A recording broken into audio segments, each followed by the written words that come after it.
Unitarianisme. Unitarianisme adalah gerakan keagamaan yang menolak ajaran Tritunggal. Gerakan ini mulai dikenal sekitar tahun 1560, terutama di wilayah Polandia dan Transilvania.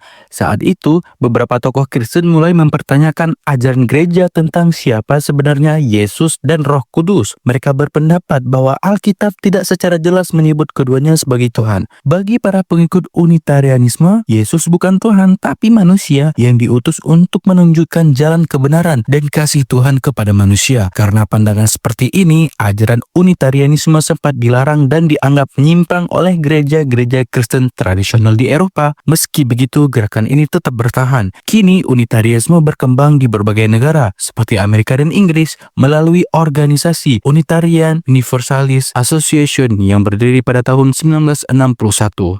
Yudaisme Mesianik. Yudaisme Mesianik adalah aliran yang mencoba menggabungkan dua keyakinan besar, ajaran Yahudi dan kepercayaan kepada Yesus sebagai Mesayah atau Juru Selamat.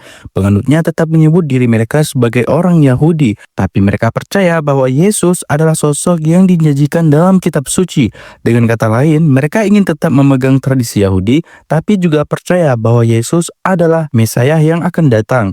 Gerakan ini mulai berkembang pesat di Amerika pada tahun 1970-an. Saat itu muncul berbagai organisasi untuk menyatukan para penganutnya, seperti Messianic Jewish Alliance of America atau MJAA yang sudah berdiri sejak tahun 1915 dan Jews for Jesus yang didirikan pada 1973.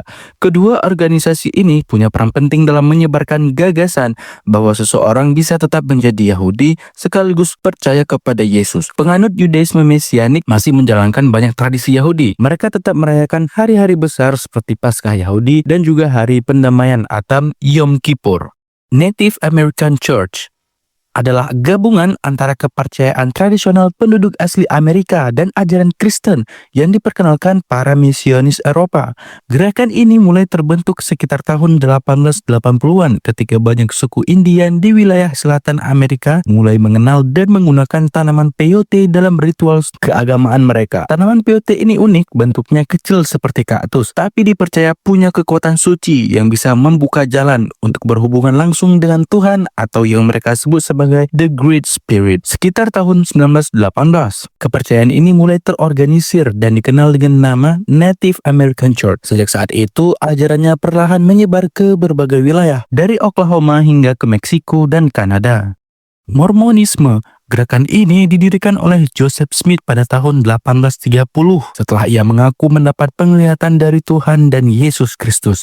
Dari pengalaman itu, Joseph merasa dipanggil untuk memulihkan kembali ajaran Yesus yang menurutnya sudah banyak berubah sejak masa para rasul. Beberapa tahun kemudian, ia mengklaim menemukan lempengan emas di Bukit Cumorah. Di dalamnya tertulis kisah kuno yang kemudian ia terjemahkan menjadi Kitab Mormon, sebuah kitab yang menceritakan sejarah bangsa-bangsa kuno di benua Amerika dan ajaran Yesus setelah masa kebangkitannya. Kitab ini kemudian menjadi salah satu kitab suci umat Mormon. Umat Mormon percaya bahwa Tuhan masih berbicara kepada manusia sampai dengan hari ini melalui pemimpin tertinggi gereja yang mereka sebut sebagai presiden gereja sekaligus sosok yang dianggap sebagai nabi di zaman modern. Saat ini, posisi tersebut dijabat oleh Dallin H. Oaks.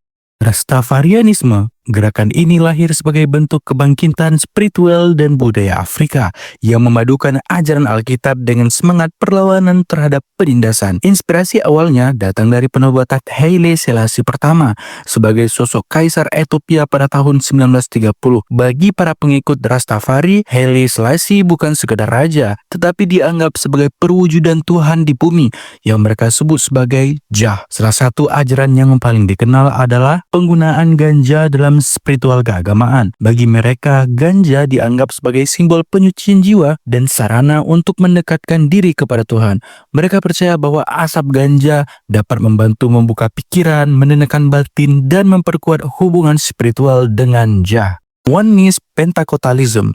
Gerakan ini menolak ajaran Tritunggal, mulai dikenal pada tahun 1913 ketika seorang pengkhotbah asal Kanada, R.A. McAllister, mengajarkan bahwa baptis seharusnya dilakukan hanya dalam nama Yesus Kristus, bukan dengan formula Tritunggal seperti yang umum dilakukan oleh gereja-gereja lain.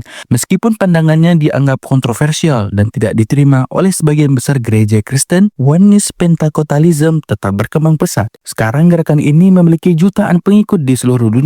Di Asia Pasifik, khususnya di Filipina, terdapat lebih dari 2 juta penganut Oneness Pentecostalism. Teosofi. Teosofi adalah sebuah gerakan yang mencoba mencari satu kebenaran besar di balik semua agama dan kepercayaan di dunia. Gerakan ini mulai dikenal lewat sosok Helena Blavatsky, seorang perempuan asal Rusia yang sangat tertarik pada hal-hal spiritual dan misteri kehidupan. Bersama dua rekannya, Henry Olcott dan William George, ia mendirikan Theosophical Society di New York pada tahun 1875. Para pengikut teosofi percaya pada konsep reinkarnasi dan karma, mirip seperti ajaran Hindu dan Buddha. Mereka meyakini semua agama besar sebenarnya berasal dari satu Tuhan yang sama. Karena itu, mereka tidak terpaku pada satu ajaran tertentu, tapi lebih suka mencari pemahaman dengan belajar dari berbagai tradisi dan merenungi makna hidup. Sampai sekarang, ajaran ini masih bertahan. Gnosticisme modern. Gnosticisme modern bisa dibilang merupakan kebangkitan dari ajaran kuno Gnostik, sebuah cara pandang spiritual yang sempat hilang selama berabad-abad. Gerakan ini mulai dikenal lagi setelah para arkeolog menemukan sekumpulan naskah kuno di Mesir pada tahun 1945. Penemuan itu berisi tulisan dari kelompok Gnostik yang punya pandangan berbeda dengan ajaran agama Kristen pada umumnya. Isi naskah itu mewujudkan banyak orang di dalamnya. Ajaran Gnostik menggambarkan dunia bukan sebagai ciptaan Tuhan yang sempurna, melainkan sebagai tempat yang rusak dan penuh dengan penderitaan.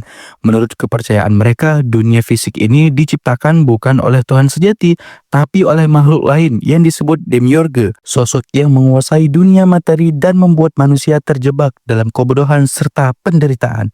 Karena itulah, Gnosticisme pernah dilarang dan dianggap sebagai ajaran sesat oleh gereja pada masa awal-awal kekristenan.